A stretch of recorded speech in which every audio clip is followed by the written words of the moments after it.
तो इस तत्व संदर्भ के इस आज के वर्ग में हम सबका स्वागत करते हैं और हम अनुच्छेद 12 तक देख चुके हैं। इसके पहले हम लोग देखे कि कैसे रीजनिंग तर्क का उपयोग है और तर्क का उपयोग है कि हमें भौतिक जगत से निकाले और एक अचिंत्य शक्ति के बारे में जो है हम लोग देखें। अचिंत्य शक्ति के बारे में लेके आता है और वहाँ से हमको फिर देखना पड़ता है कि कैसे हम इसको जो अचिंत्य चीज़ है उसको हम कैसे लॉजिकली हम ये समझते हैं कि ये चिंतन से परे की चीज़ कैसे है, अपौरुषेय कैसे हो। जो पिछले बार तक देखे थे वहाँ से हम लोग आगे चल रहे हैं। हम लोग वेदों को इस्टेब्लिश किए कि वेद कैसे जो है हमारे लिए आवश्यक हैं और जीव गोस्वामी इस्टेब्लिश किए, हम तो नहीं किए, हम तो बस उसको पढ़ के आपको बताएं। आज जो है जीव गोस्वामी जो 13वां जो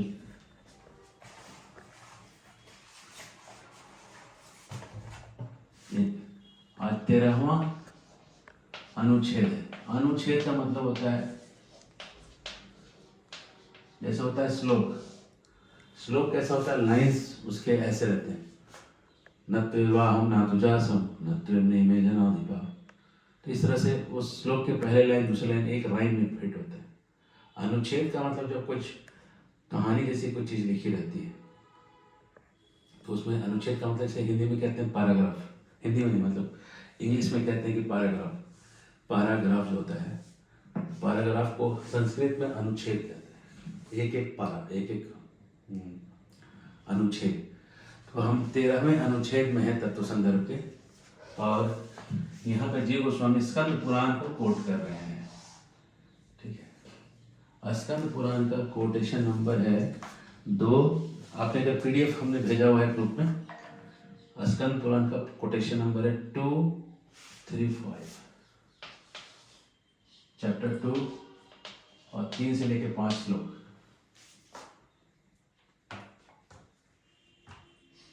और स्कंद पुराण का प्रभास खंड है, उसका प्रभास खंड है, उसके अंदर का ये, उसके अंदर का 9, 10 और 11 ये 3 श्लोक कोट किया है जीव गोस्वामी ने। तो ये कोट को हम लोग हिंदी में समझते हैं पूरा। पूरा का मतलब होता है पहले। पहले क्या हुआ था, तपश्चचारो गमनाना पितामह। पितामह मतलब हुआ ब्रह्मा। खाली पितामह नाम आया कहीं पे, मतलब पितामह का मतलब हुआ दादाजी। टेक्निकली का सीधा शब्द का मतलब हुआ दादाजी। लेकिन अगर पितामह शब्द कहीं शास्त्रों में आ रहा है तो वहाँ आपके दादाजी के बारे में तो नहीं कहा जा रहा है, वहाँ पे सबके दादाजी के बारे में। सबके दादाजी ब्रह्मा जी। ब्रह्मा जी जो हैं पितामह है, असली पितामह।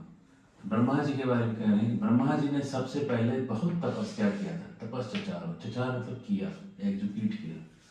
आविर्भूत, आविर्भूत मतलब क्या हुआ, उससे निकला।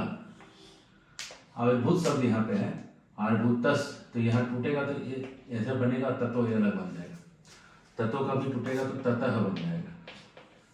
ततः का जो विसर्ग है संधि के नियम से तत्व हो जाएगा, वेद, वेद होने के कारण। आगे का जो शब्द है वह, उसके कारण ये तत्व हो जा रहा है। तो खैर वो संधि का नियम छोड़िए अभी यहाँ पे। अभी आविर्भूत हुआ, तब क्या हुआ, जब तप किया, ततः मतलब तब, देन तब क्या हुआ, आविर्भूत हुआ। क्या आविर्भूत हुआ, ब्रह्मा जी के तप से क्या निकला, वेद निकला। समझिए।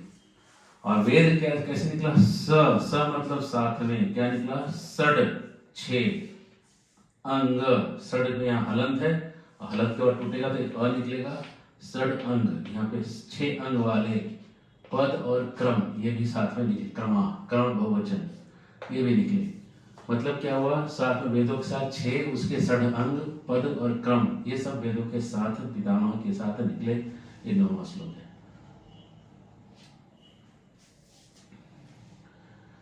उसके बाद क्या हुआ, ततः, उसके बाद, बाद में। ततः मतलब तब या उसके बाद, बाद में। पहले ब्रह्मा जी ने तप किया, तब ये हुआ या उसके बाद ये हुआ। तो तथा फिर क्या हुआ, पुराणम अखिलम सर्वशास्त्रमयम ध्रुवम। पहले क्या निकला, देखते जाइएगा। पहले निकला पहले ब्रह्मा जी के पास क्या आविर्भूत हुआ, क्या प्रकट हुआ? नंबर 1 पे वेद, नंबर 2 पे क्या निकला? पुराणम, नंबर 2 पे निकला। देखिए, और कितने? अखिलम, है यहाँ पे। अखिलम का मतलब सारे, सारे पुराण निकले। सर्वशास्त्रमयम ध्रुवम, सारे शास्त्रों के सार, ध्रुवम डेफिनेटली वो निकला। और क्या था वो? नित्य शब्दमयम, वो नित्य था, उसका जो शब्द था वो नित्य था। कोई दुनिया की शब्द नहीं थे, दुनिया के वर्ड्स नहीं थे, वो नित्य शब्द थे। पुण्यम, बड़े पुण्यवान शब्द थे। और कितने थे? 7 कोटि, 100 करोड़ श्लोक निकले। किसके? पुराणों के। पुराणों के कितने श्लोक निकले? 100 करोड़। सॉरी, देखिए 100 करोड़ श्लोक निकले पुराणों के, ब्रह्मा जी के तपस्या से। वेदों के बाद और 100 करोड़ श्लोक निकले। फिर निर्गतम ब्रह्मणो वक्त्रात्, ब्रह्मा जी के मुख से, वक्त्रात् मुख से निकला। क्या निकला?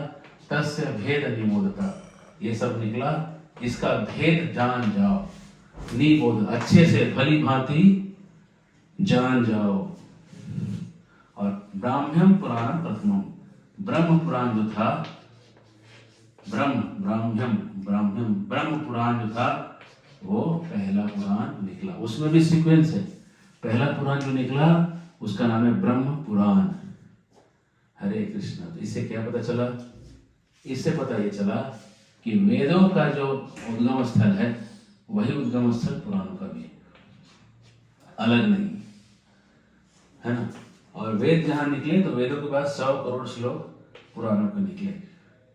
और ये पहला पुराण ब्रह्म पुराण निकला। ये 3 चीज बहुत ही समझने की है ना।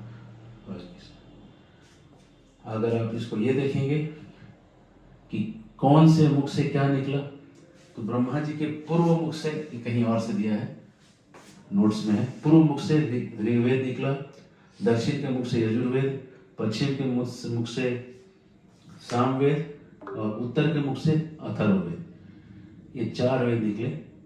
उसके बाद फिर पुराण और इतिहास बाद में निकले। और इसके आगे और भी रेफरेंसेस दिए हैं, ठीक है। ये तो हमने स्कंद पुराण से दिया रेफरेंस, जीव गोस्वामी और भी रेफरेंस दे रहे हैं, भागवत के 3रे स्कंद से रेफरेंस दे रहे हैं। हमने केवल नंबर डाला है क्योंकि हमने बस इस चीज को यहाँ पे बहुत ही क्लियर दिया हुआ है। बाकी हमने भागवत में 3:12:37, 3:12:39, 1:4:20 और महाभारत का भी एक श्लोक को कोट किया। ये तो हो गया पुराणों से, है ना। अब देखते हैं छंदोग्य उपनिषद से। तो वेद जो होते हैं ना, वेदों के, वेद मतलब उसके पार्ट्स होते हैं। तो उसमें एक पार्ट होता है उपनिषद, वेदों का एक पार्ट है, ठीक है। ब्राह्मणक, आरण्यक, है ना, निरुक्ति, छंद, ये सब वेदों के पार्ट होते हैं। तो हर वेद के अपने उपनिषद होते हैं। तो जो उपनिषद होते हैं वेदों के, उसमें से एक उपनिषद है छांदोग्य उपनिषद।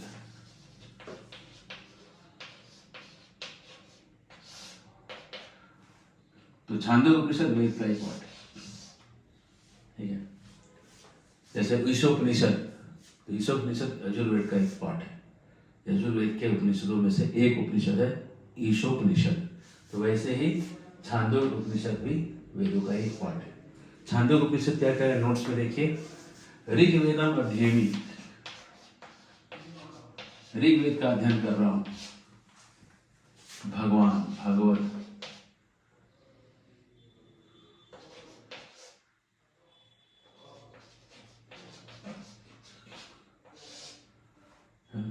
यजुर्वेदम,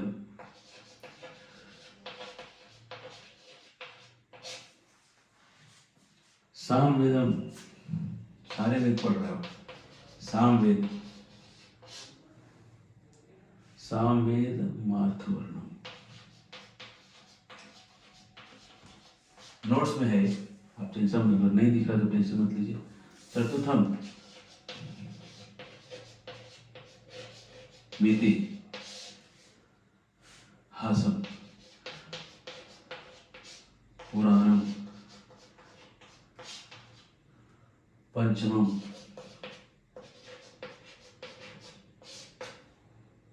वेदानां वेदम। छांदोग्य उपनिषद का है 7.1.2। अभी क्या कह रहे हैं यहाँ पे?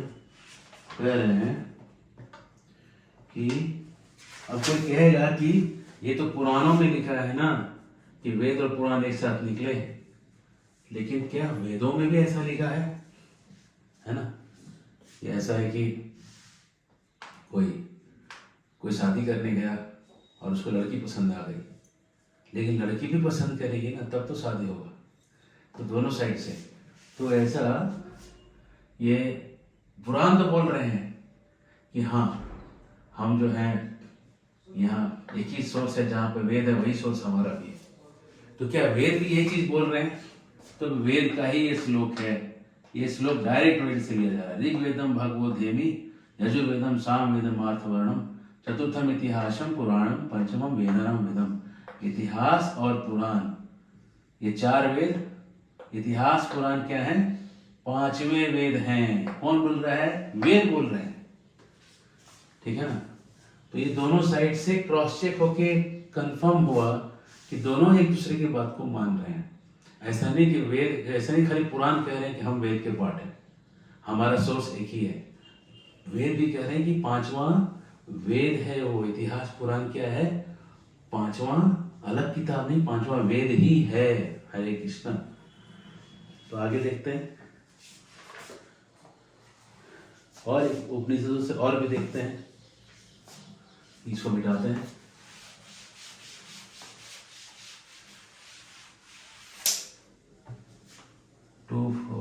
बृहद आरण्यक उपनिषद, ये भी उपनिषद है, ये भी वेदों का पार्ट है। बृहद आरण्यक उपनिषद, इसका 2, 4, 10, 2, 4, 10 ये श्लोक नंबर है। और इस श्लोक क्या कह रहा है? इसको लिखा जाए, एवं वा महति भूतस्य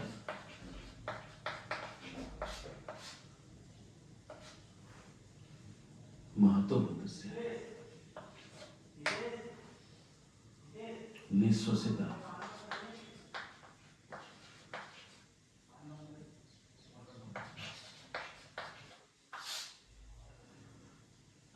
मेतद यद ऋग्वेदो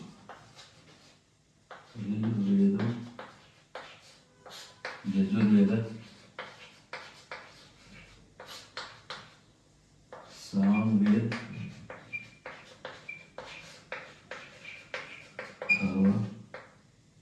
अंगी रस इतिहास पुराण, इतिहास पुराणम। ये कह रहे हैं बृहद आरण्यक उपनिषद में एक मैत्रेयी करके किसी को कहा जा रहा है। मैत्रेयी व्यक्ति का नाम है कि हे मैत्रेयी, क्या कह रहे हैं? ये 4 वेद ऋग, यजुर, साम, अथर्व, ये 4 जो वेद हैं प्लस इतिहास और पुराण जो है ना, ये वेदों में लिखा है। ये किसके साथ से? महतो मतलब परम व्यक्ति जो है, भगवान जो है, परम व्यक्ति के निःश्वसित उनके सांसों से निकला है। सांसों से में निकला है, ये सब वहां से निकला है। ये कहाँ लिखा है? ये वेद में लिखा है कि वेद और पुराण भगवान की सांस से निकले। खाली वेद नहीं निकले हैं, बल्कि पुराण भी भगवान के सांस से निकले हैं, परम व्यक्ति के सांस से निकले हैं, है ना? हरे कृष्ण। मतलब क्या हुआ कि ब्रह्मा के मुख से वेद प्रकट हुए और बाद में अलग से पुराण प्रकट हुए। अब है हम अनुच्छेद 13 में आते हैं, इसको हम मिटा दें।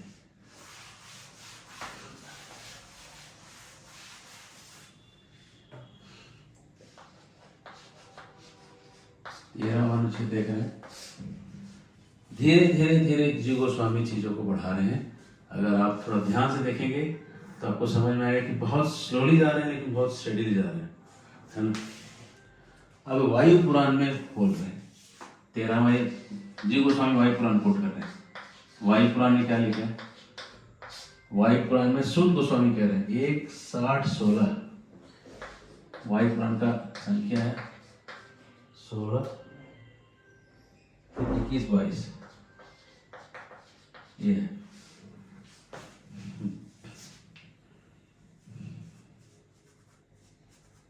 इतिहास पुराना नाम वक्ता नाम सब में गए ही। ये श्लोक लंबा है, नोट्स में है, आप देखेंगे। कह रहे हैं कि इतिहास पुराना नाम वक्ताराम सम्यक एव ही। इतिहास और पुराणों के वक्ता एक ही हैं।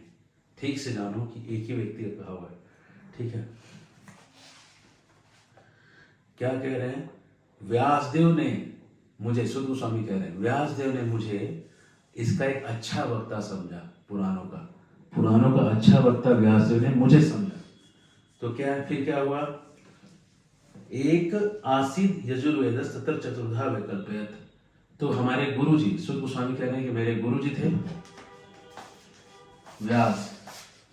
व्यास गुरु किसके हैं? सूत के, सूत गोस्वामी।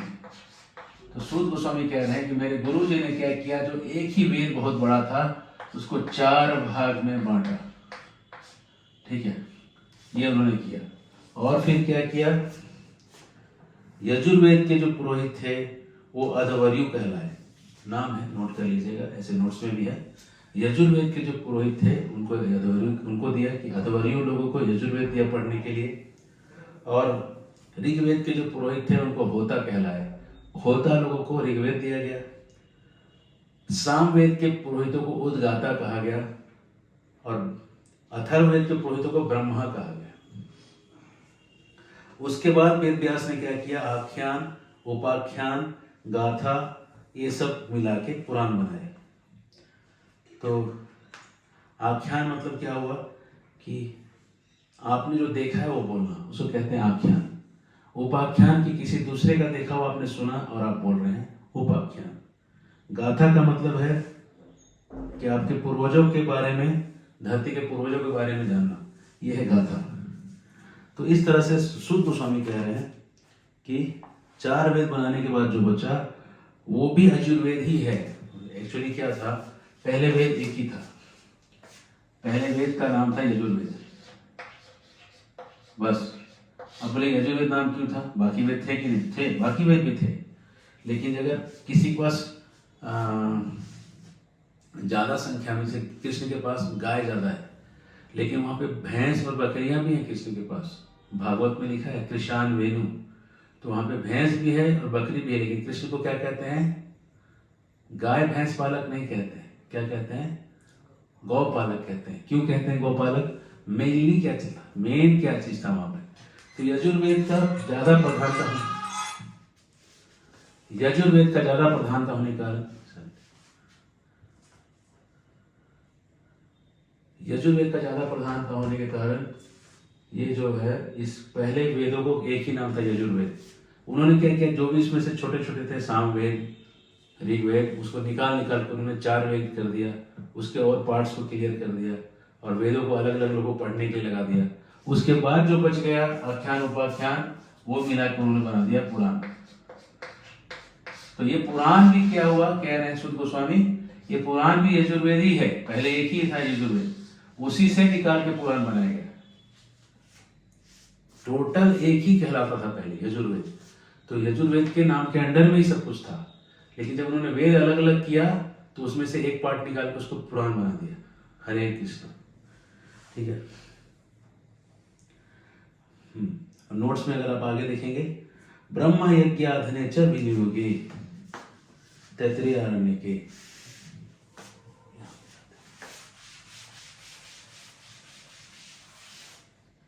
कह रहे हैं ब्रह्म यज्ञ होता है, ब्रह्म यज्ञ। ये तैत्तिरीय उपनिषद, तैत्तिरीय आरण्य की ये वेदों में ही लिखा है। तैत्तिरीय आरण्य में लिखा है। तैत्तिरीय आरण्य में क्या लिखा है कि ब्रह्म यज्ञ में इतिहास और पुराण दोनों लगेंगे। इतिहास मतलब हो गया रामायण महाभारत, और पुराण मतलब 18 पुराण। इसके अध्ययन में ये दोनों लगेंगे। तो ब्रह्म यज्ञ क्या है? तो वेदों के अलग अलग नाम है। एक नाम वेद का है ब्रह्मा, जैसे कि वेदांत सूत्र का भी अलग अलग नाम है। उसमें एक नाम है ब्रह्म सूत्र। वेदांत सूत्र का एक नाम है ब्रह्म सूत्र, है ना। अलग अलग नामों में उसका एक नाम है, क्योंकि ब्रह्म जो है वेदों का एक नाम ब्रह्म भी है, तो ब्रह्म सूत्र कहते हैं वेदांत सूत्र को। वैसे वेदों को ब्रह्म कहते हैं। ब्रह्म यज्ञ का मतलब है, यज्ञ का मतलब है पढ़ना। वेदों का यज्ञ मतलब वेदों को पढ़ना। तो कह रहे हैं ब्रह्म यज्ञ करने में इतिहास पुराण लगेगा ही, ये तैत्तिरीय आरण्य कह रहा है। ये नंबर है 29। ये वेदों से कोट दिया जा रहा है। अगर आपको ब्रह्म यज्ञ करना है, वेदों को पढ़ना है, तो इतिहास और पुराण आपको लगेगा ही पढ़ने के लिए। फॉर्मल स्टडी करना है तो लगेगा। इसलिए अगर ब्रह्म यज्ञ करने के लिए इतिहास पुराण लग रहा है, तो ये नॉन वैदिक कैसे हो जाएगा? इसको समझने के लिए ये चाहिए, तो इसका यही क्वालिटी होगा ना, तब तो समझेगा, है ना। जैसे आप थ्योरी पढ़ते हैं और उधर जाकर प्रैक्टिकल करते हैं, तो प्रैक्टिकल और थ्योरी एक ही चीज है ना। वो कागज में लिखा हुआ है, वहां पे एक्शन करके दिखा रहा है ना। तो क्वालिटी एक ही लेवल का है। वैसे इतिहास पुराण जो है उसी लेवल की चीज है, इसलिए तो इसके स्टडी में ये काम आ रहा है ना। उसका एक्सप्लेनेशन है। तो व्यासदेव ने क्या किया फिर? हाँ, आप देखिए, यहाँ था मामला 100 करोड़ श्लोक का। 100 करोड़ श्लोक थे जो कि पुराणों में थे। अब 100 करोड़ श्लोक बहुत होता है, और आज के जो पुराण है 18 पुराण, उसमें है केवल 4 लाख श्लोक है। तो 100 करोड़ श्लोक से उनको देखना पड़ा कि कलयुग में कितने लोग ले पाएंगे। तो उन्होंने 100 करोड़ देखा कि उसमें से काम का चीज निकाला, और 4 लाख श्लोकों में उसको उन्होंने निकाल के रिराइट करके उसके थीम को मेंटेन करते हुए रिराइट किया। जैसे कि अब गीता है, गीता में लिखा है कृष्ण उवाच, श्री भगवान उवाच, या लिखा है अर्जुन उवाच। तो वहां पे जब बैटलफील्ड चल रहा था, तो वहां पे अर्जुन उवाच और श्री भगवान उवाच करके कोई शब्द थोड़ी निकल रहा था।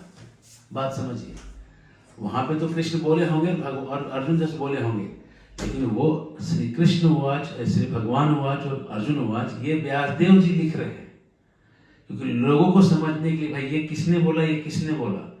तो उस इसेंस को पकड़ के स्वयं व्यासदेव भगवान के अवतार हैं, उन्होंने उसको वहां पे डाला, क्योंकि वो उसके बिना आप उसको समझ नहीं पाएंगे कि क्या हो रहा है, कब कौन स्पीकर चेंज हो गया पता ही नहीं चलेगा, है ना। तो यहाँ पे उन्होंने क्या किया, 100 करोड़ श्लोक को रिराइट करके 4 लाख श्लोकों में उन्होंने जो इंपॉर्टेंट चीजें थी उसको निकाला, और उसके बाद हम लोग को दिया। तो ये 100 करोड़ श्लोक कहाँ है? ये 100 करोड़ श्लोक जो हैं ब्रह्मा जी के लोक में और देवताओं के पास है। वो लोगों के पास इतना समय है, इतना बुद्धि है जो 100 करोड़ श्लोक पढ़ेंगे। हमारे पास 4 लाख श्लोक ही काफी है। मनुष्य जन्म में 4 लाख श्लोक को पढ़ लिए तो बहुत है, 4 लाख श्लोक भी ज्यादा है, भागवत के 18,000 श्लोक भी बहुत हो जाते हैं, ठीक है ना। ये हो गया समझने के लिए। ब्रह्म यज्ञ के इतिहास में अगर ये पुराण लगता है तो पुराण भी वेदों का ही पाठ है, वैदिक ही है, नॉन वैदिक नहीं है। तो हमने अनुच्छेद 13 और 14 देखा यहाँ तक। आगे हम देखेंगे अनुच्छेद 15 से। 13 से चालू किए, 14 भी हो गया, अनुच्छेद 15 देख रहे हैं, मतलब पैराग्राफ हमारे हिसाब से पैराग्राफ 15वां देख रहे हैं। अब ऑब्जेक्शन है। ऑब्जेक्शन लेने वाले जीव गोस्वामी खुद ही ऑब्जेक्शन उठा रहे हैं और खुद ही ऑब्जेक्शन का हल भी दे रहे हैं।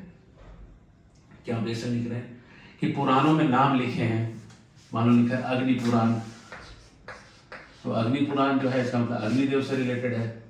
और लिखा है स्कंद पुराण, तो स्कंद जो है हम जानते हैं देव सेनापति स्कंद है ना, उसके रिलेटेड है। तो इसलिए लोगों के नाम हैं, तो ये कैसे अपौरुषेय हो गया पुराण? ये जब नाम है किसी का, मतलब इससे चालू हुआ या इससे चालू हुआ, तो ये अपौरुषेय कैसे हुआ? ये प्रश्न है, ये प्रश्न था। या बिना तो किसी पुरुष है तो पुरुष का दिया हुआ है, तो कैसे हो गया? अब इसको जी गोस्वामी इसका उपाय वो बता रहे हैं, हल दिखा रहे हैं। क्या कह रहे हैं? कह रहे हैं कि अगर आप वेदों को देखेंगे, जी गोस्वामी इसको दे रहे हैं हल। ये है सवाल, ये इसका हल क्या है? वेदों में भी नाम दिया हुआ है, जैसे कठोपनिषद। ये किसके द्वारा दिया? कठ ऋषि का द्वारा दिया हुआ है ना। और क्या है? ऐतरेय उपनिषद, ऐतरेय मुनि का है ना। तैतरेय उपनिषद, बहुत सारे हैं। तो ये लोग भी तो ऋषि लोग ही हैं जिसे वेद आया है। तो ये जो लॉजिक सही है कि आदमी के कारण आप पौरुषेय नहीं रहा है, क्योंकि वेदों में भी ऋषियों के नाम दिए हैं, जिनके नाम से वेदों का पाठ है। कठोपनिषद, ऐतरेय उपनिषद, बहुत सारे हैं। तो बोलेंगे ऐसा कैसे? फिर क्या दोनों ही अपौरुषेय? नहीं, अपौरुषेय हैं। कैसे हैं? ये नाम हर युग में आ जाते हैं। ये भगवान के अरेंजमेंट से यही नाम हर बार आ जाते हैं, जिसके कारण वो कठ ऋषि हर बार कठ ऋषि आएंगे, हर बार वो अग्नि वही आएगा। मतलब वो नाम का व्यक्ति अलग हो सकता है, लेकिन वो नाम उसका वही रहेगा, जो उसको उतारेगा जमीन पे, है ना। फिर अगला आता है कि नहीं तो पुराण कभी कभी गायब हो जाते हैं। अगला ऑब्जेक्शन है, ऑब्जेक्शन देखते जाते हैं और आगे बढ़ते हैं। कहते हैं कि पुराण जो है ना, ये गायब हो जाते हैं, गायब, और फिर आ जाते हैं। ऐसा कैसे? जैसे कि वेद व्यास जी जो थे, उसमें उन्होंने भागवत लिखा ना 5000 साल पहले। वेद व्यास जी 5000 साल पहले भागवतम लिखे थे। इसका भागवतम उसके पहले नहीं था, तो नहीं था, फिर आ गया। और कहते हैं पहले था 18, पहले तो सृष्टि की शुरुआत में सब निकला था, तो क्या बीच में गायब हुआ फिर आया? तो कहते हैं हाँ, गायब भी होता है और आता भी है। कैसे आता है? क्या होता है कि जब दुनिया में कोई ज्ञान को ज्यादा बढ़ गया और कोई चीज का ज्ञान धीरे धीरे कम हो गया, इतना ही बच गया, तो अब उसके धीरे धीरे फॉलोअर्स घटते इतने हो गए कि ये नाम कभी बचा या नहीं बचा, खत्म ही हो गया ऑलमोस्ट, समझिए। जब ऐसा कभी होता है तो वो जो शास्त्र को पालने वाले हैं, मान लीजिए कि एक सेक्शन को एक गुरु जी को दिया गया एक पर्टिकुलर पुराण, अब वो पुराण पढ़ाते उनके चेले बचे नहीं, धीरे धीरे कुछ कारण से नहीं बचे, कुछ सीखने वाले नहीं बचे, या उतना पॉपुलर नहीं हुआ उस समय में, तो इसके फॉलोअर घटते वो ऑलमोस्ट खत्म हो गया। ऐसा जब होता है तो क्या होता है? वो पुराण बोलते हैं गायब, या खत्म हो गया तो गायब हो गया। वो गायब हो गया तो वो धरती से गायब हो गया। अब जब गायब हो गया तो क्या होता है?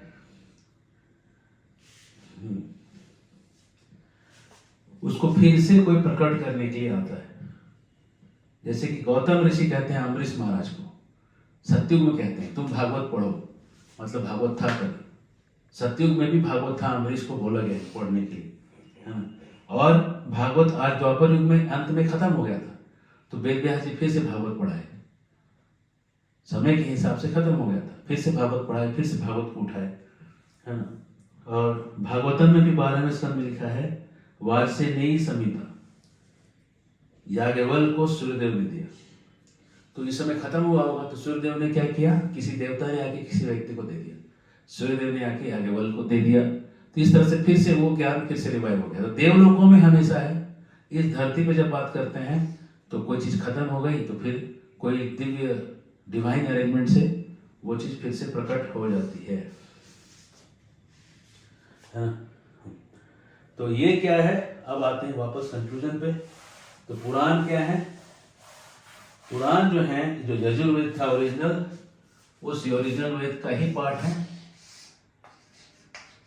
लेकिन एक बड़ा चीज क्या है कि यजुर्वेद के जो बाकी जो सेक्शंस हैं, जो 4 वेद बता रहे हैं, 4 वेदों में यज्ञों के बारे में ज्यादा बताया गया है कि ये भी करेंगे तो स्वर्ग की प्राप्ति होगी, इदम इंद्राय स्वाहा इदम नमः, ये करेंगे तो स्वर्ग की अप्सरा मिलेगी, ये करेंगे तो स्वर्ग से ऊपर के लेवल की अप्सरा मिलेगी, ये करेंगे तो आपको देवता बनने का चांस मिलेगा, ये करेंगे तो आपको सिंगर बनने का चांस मिलेगा, गंधर्व बन जाएंगे, ये बनेंगे तो आप सेलेस्टियल डांसर बनेंगे, विद्याधर, कुछ कुछ आपके सारे ऐसे रिजल्ट्स आपको वेदों में मिलेंगे।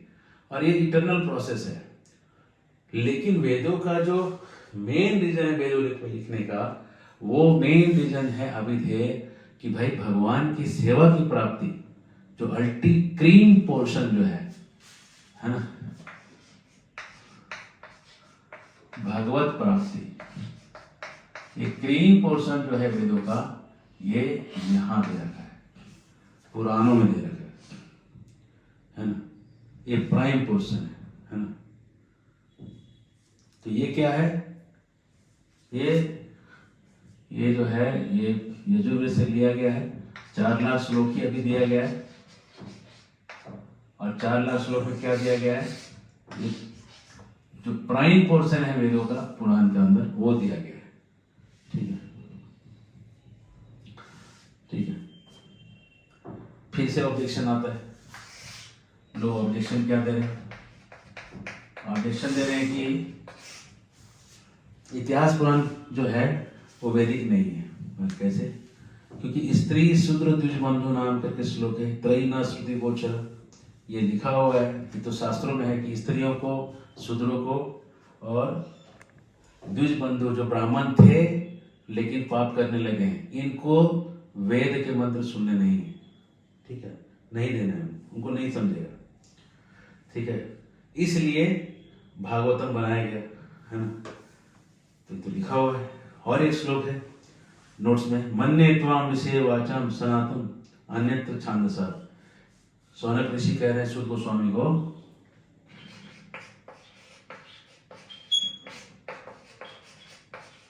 कि आप जो है, मैं मानता हूं आपको कि आप वेदों के पार्ट्स को छोड़ के पुराणों में आप एक्सपर्ट हैं। तो इसका मतलब क्या पुराण और वेद अलग है? फिर से आ रहा है प्रश्न। तो जीव गोस्वामी कहते हैं, इसका जीव गोस्वामी इसका आंसर दे रहे हैं, हल दे रहे हैं। कह रहे हैं कि पुराण पढ़ना कैसा है, पुराण का पढ़ना कैसा है, हरिनाम के लेने के जैसा। हरिनाम का लेना, हरिनाम का लेने के जैसा है। हरिनाम का लेना क्या है, एक प्रिविलेज है ना, एक प्रिविलेज हरिनाम को लेना। आप हरिनाम का जप रहे हैं, आपका एक प्रिविलेज है। तो हरिनाम कौन ले सकता है? कोई भी ले सकता है।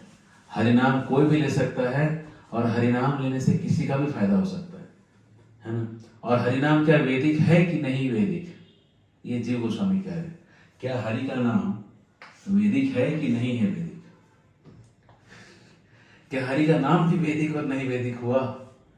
तो हरि का नाम लेना तो एक प्रिविलेज है ना। वैसे ही पुराण को पढ़ना जो है एक प्रिविलेज है, कोई भी पढ़ सकता है पुराण को, कोई भी इसको पढ़ सकता है। आगे देखते हैं।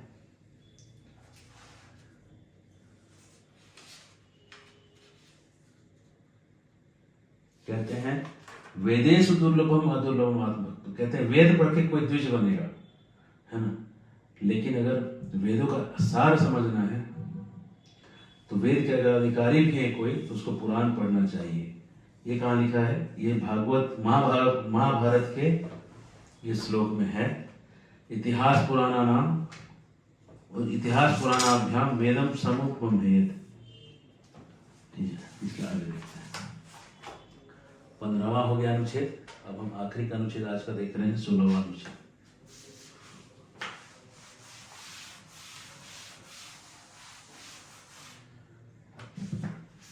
अनुच्छेद 16 मतलब पैराग्राफ 16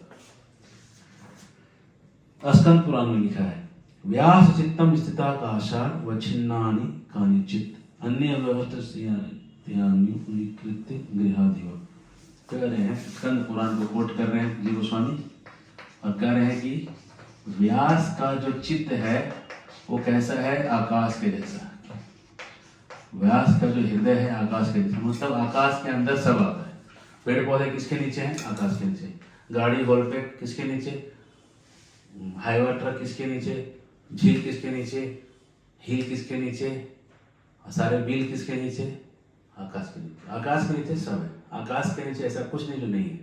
तो कहते हैं व्यास का चित्त कैसे है, आकाश सब है, सारा ज्ञान वहाँ पे है। वहाँ से आप मेडिकल नॉलेज निकाल लीजिए, वहाँ से आप साइंस निकाल लीजिए, फिजिक्स निकाल लीजिए, आर्ट्स कॉमर्स ज्योमेट्री वोमेट्री नाटक वाटक जो जो निकालना है, जो आपके काम का है सब है वहाँ पे दिया हुआ। और अगर वेदों में नहीं है तो संभवतः आपके लिए इतना काम का नहीं है। ठीक है ना, आप खोज तो लेंगे बहुत सारी चीज़, ये प्रोटॉन को इधर से उधर घुमाएंगे तो ऐसा हो जाएगा वैसा हो जाएगा, लेकिन आपके डायरेक्ट रिलेवेंस आपके जीवन जीने के लिए जितना जरूरी है वेद व्यास ने सब कंप्लीट दिया हुआ है। तो विष्णु पुराण कहते हैं, पराशर ऋषि लिखते हैं विष्णु पुराण में।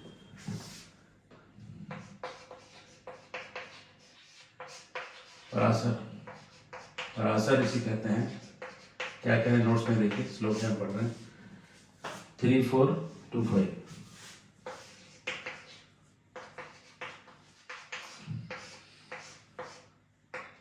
तीसरा खंड चौथा अध्याय 2 से 5 श्लोक क्या है, ततो अत्र मत्सुतो व्यास अष्टाविंशति। पराशर ऋषि क्या कह रहे हैं कि जैसे कि ब्रह्मा जी के एक दिन में, ब्रह्मा जी का दिन है, ब्रह्मा जी का एक दिन है, ब्रह्मा जी के एक दिन में 1000 दिव्य युग आते हैं।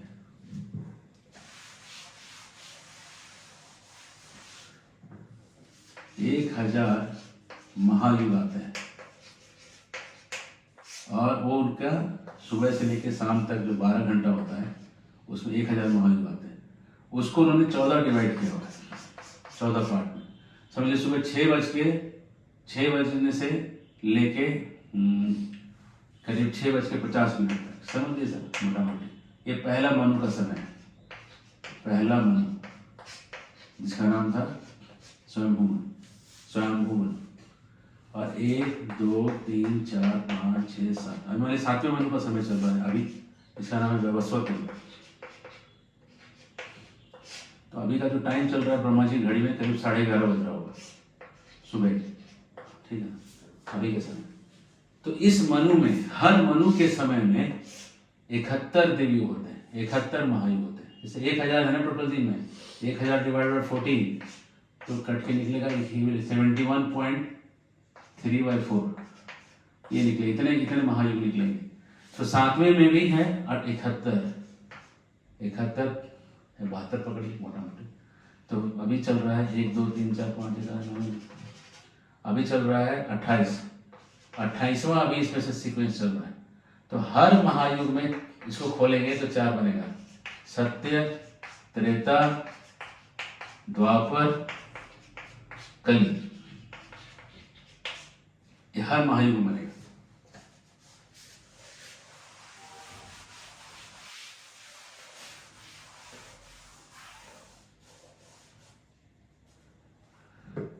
तो हर महायुग में से 4 बनेंगे। तो जब द्वापर का एंड आता है, कलयुग चालू होता है, यहाँ पे आते हैं हर बार व्यासदेव। तो 28वें में भी आए, 27वें में भी आए होंगे, 26वें में भी आए, पहले में भी आए। तो पूरे दिन में 1000 महायुग, तो 1000 बार वेद व्यास जी आएंगे ब्रह्मा जी के एक दिन में।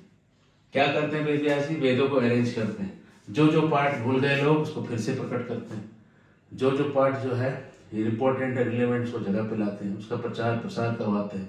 ये वेद व्यास जी का काम है। तो ये कह रहे हैं कौन, ये कह रहे हैं पराशर कह रहे हैं कि मैं 26वें का जो वेद व्यास था मैं ही था। 26वें दिव्युग के, महायुग के वेद व्यास थे पराशर ऋषि ने सत्यवती के साथ जो बच्चा ने किया, बहुत एक आकाशवाणी हुई और सत्यवती जो है गर्भवती हुई और उनके घर में जो पैदा हुए उसका नाम था कृष्ण द्वैपायन व्यास।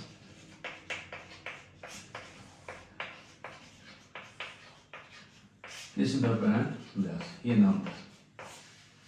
तो कृष्णद्वैपायन व्यास जो थे ये बने 28वें व्यास, और इनके जो पिताजी थे वो बने 26वें। 27वें कोई और थे, 26 पिताजी थे, 28 बेटा जी थे। एक ही परिवार में 2 व्यास थे, ठीक है। और दोनों के बीच में बहुत लंबा गैप है, एक देवयुग पार होने में लाखों 43 लाख 20,000 साल पार होते हैं।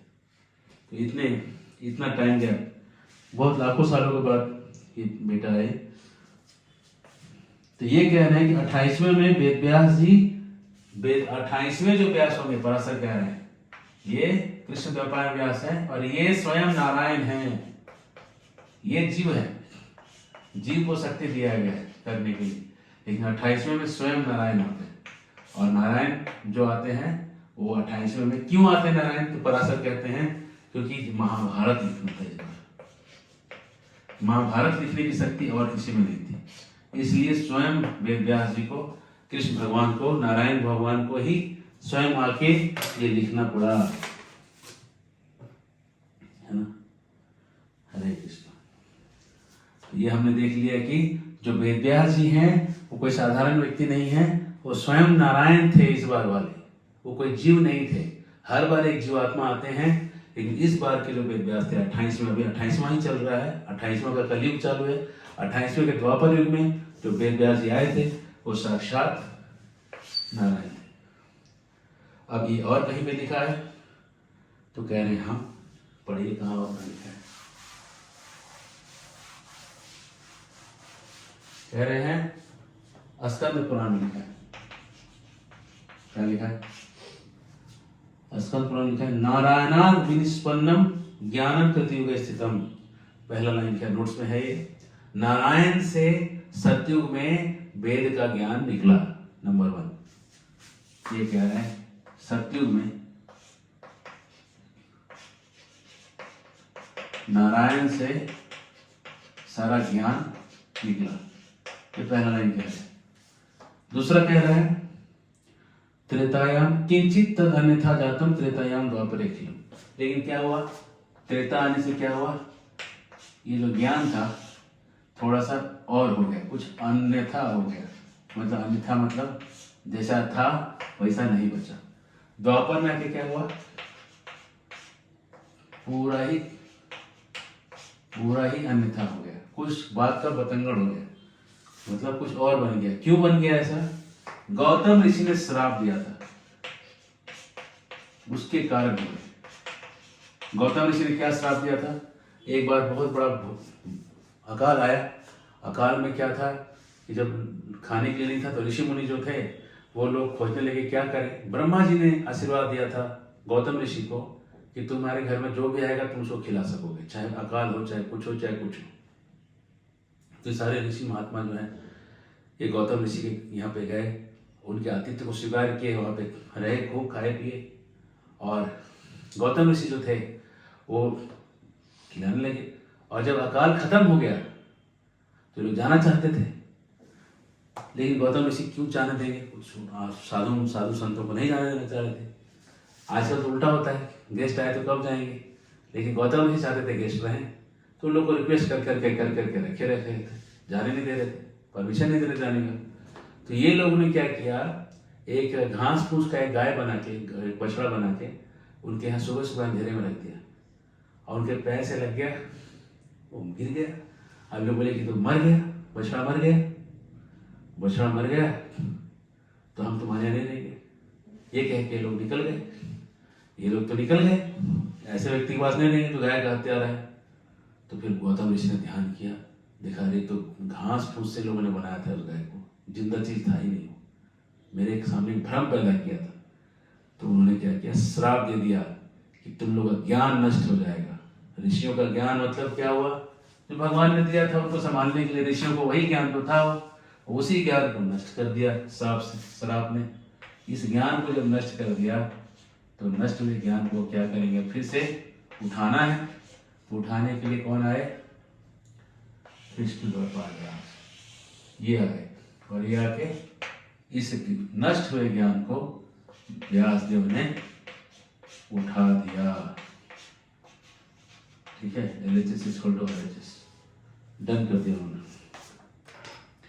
ठीक है, इसलिए महायोगी सत्वत्याम पराशरात, स्कंद पुराण में लिखा है, इसलिए सत्यवती के गर्भ से पराशर ऋषि के यहाँ वीर से प्रकट हुए महायोगी भगवान स्वयं, हरि स्वयं वेदानुज जहार, हरि स्वयं ही वेदों को प्रकट करने के लिए आ गए, है ना।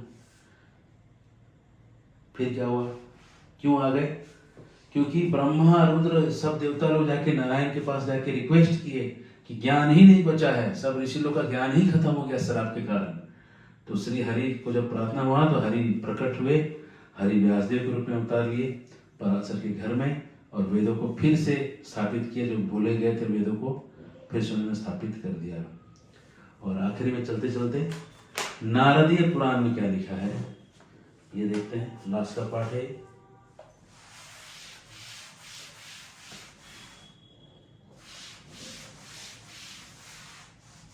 नारदीय पुराण में लिखा है, शिव जी कहते हैं, पार्वती को कहेंगे, क्या कह रहे हैं, वेदार्थाधिकम मन्ये पुराणार्थ वरानने, वरानने सुंदर चेहरे वाली पार्वती, हे प्रिय पार्वती, वर मतलब होता है बेस्ट, आनंद मतलब होता है चेहरा, तो पार्वती को गौरी भी कहते हैं, उनसे सुंदर और कोई नहीं है। इसलिए तो कह रहे हैं शिव जी कि तुमसे सुंदर कोई नहीं है, इसलिए तुमको हम कह रहे हैं कि वेदों से भी अधिक मैं मानता हूँ। शिव जी बोल रहे हैं, मन्ने मैं मानता हूँ, पुराणार्थम पुराणों को, वेदा प्रतिष्ठिता सर्वे पुराणे नात्र संशय, वेदों में जो भी चीज लिखा है पुराणों में सब के सब एक्सप्लेन किए हुए हैं, इसमें कोई संशय नहीं है। पुराणम अन्यथा कृत्वा तिर्यग्योनिम आपनुयात्, और जो पुराणों में डाउट करेगा ये पुराण में वेद से अलग चीज दिया हुआ है तो क्या होगा, तिर्यग्योनि आपनुयात्, वो आदमी से नीचे का जन्म हो जाएगा उसका। किसका हो जाएगा? सुदांतो अपी, इंद्रियां उसके कंट्रोल में है तो भी, सुशांतो अपी, मन पूरा शांत है तो भी, योग साधना करके मन भी शांत कर लेगी, पुराणों को जो वेदों से अलग मानेगा उसका मनुष्य से नीचे का जन्म होगा। शिव जी कह रहे हैं नारदीय पुराण में, जी गोस्वामी कोट कर रहे हैं, और कह रहे हैं कि उसको कोई परम गति नहीं मिलेगी, ऐसे व्यक्ति को हायर डेस्टिनेशन नहीं मिलेगा। हरे कृष्ण।